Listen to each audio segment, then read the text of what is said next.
So with the Cowboys in the 1990s, they had a team that was so good that it was right up there with the Chicago Bulls. The Chicago Bulls and Dallas Cowboys were two of the most dominant teams of the 1990s, but because of egos between Jerry Jones and Jimmy Johnson, they couldn't keep the team together.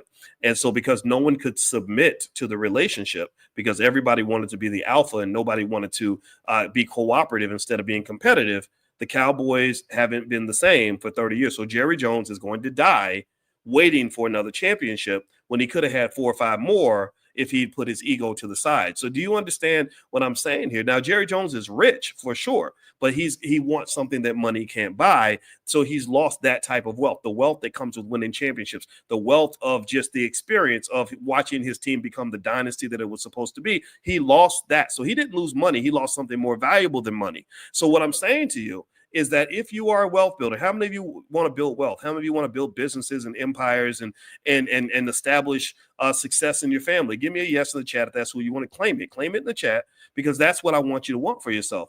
What I need you to understand is that wealth and empire building requires emotional discipline. It requires you to know when to say, yeah, I want to punch this guy in the face, but I'm not going to do it because that's going to distract me from the bigger goal. Yeah, I'm feeling disrespected in this partnership right now, but rather than punching it out or ending the relationship, I'm going to talk it out. We're going to get on the phone and we're going to figure out what's going on. I'm going to tell you how I feel. You tell me how you feel. This is why I'm telling you, if you ever get in a situation, this is a little business tip. If you ever get in a situation where you have a partnership with somebody and that partnership is working, I would encourage you to get some counseling. Get a counselor, a therapist, or somebody that could be an intermediary to make sure you maintain that relationship. I just gave that advice to a friend of mine who went to Harvard, who's working on some stuff with his marriage.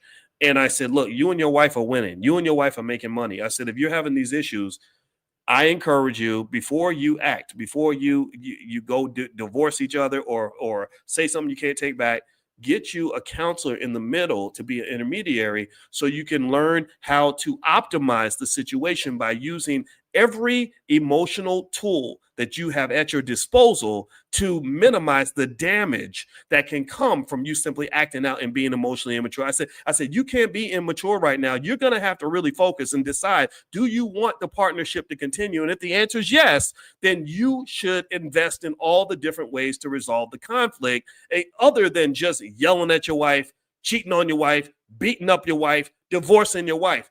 That's the issue. The trauma. Do you understand? See, we have a culture, and a lot of it's that hip hop culture that they fed on us. We didn't create all that gangster rap and all that. That's what white people created that.